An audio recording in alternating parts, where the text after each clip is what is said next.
Here in Louisiana, the land is in a constant battle with the sea, but it hasn't always been like this. The land is sinking at an average rate of 1 football field every 100 minutes.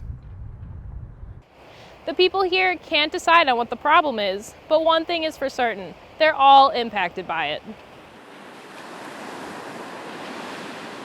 It's too little, too late. 83-year-old Rita Falgout used to live on Isle de Jean Charles, a small island deep in the Louisiana bayou. But due to rising waters along the coast, she was forced to leave her home. But if they had done something,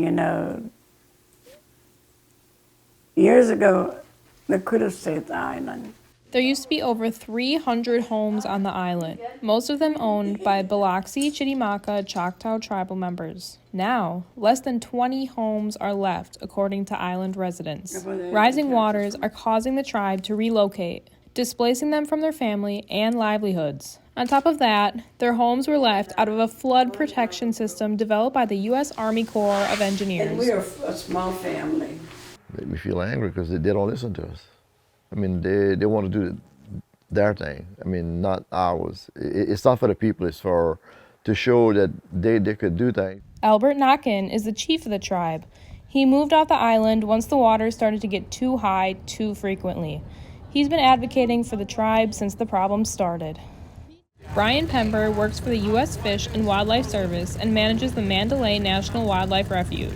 He says the changing coastline is caused by storms, waves, high water, and boat activity.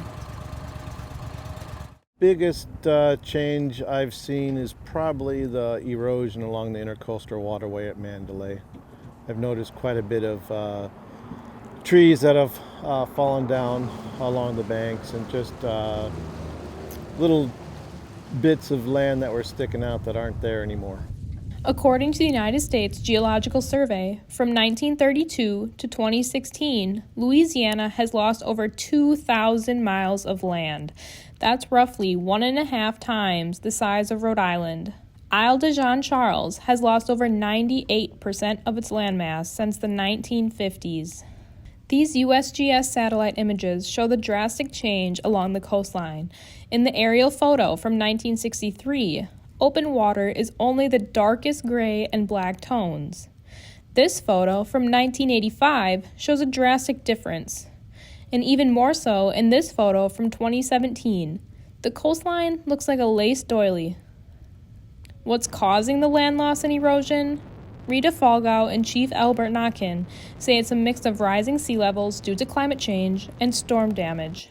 They also blame the oil industry, the same industry many of their family members work for.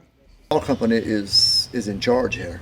Yeah. So maybe they're not really working on drilling rigs or production platforms out there or pipelines or anything, but they work in the shipyards, which build boats for the oil companies, and so basically, yeah, we I guess we depend on the oil. The remaining tribal members plan to stay on the island. The community did receive a $48 million grant from the U.S. Housing and Urban Development for relocation purposes in 2016. It's the first time the U.S. has paid for climate change relocation. However, the state has yet to start constructing their new homes. I fight with the state. I fight with the parish. But I'm always alone, and then people are out there just complaining about what was happening. So, but come out and fight. For Media Milwaukee, I'm Jodie Filenius.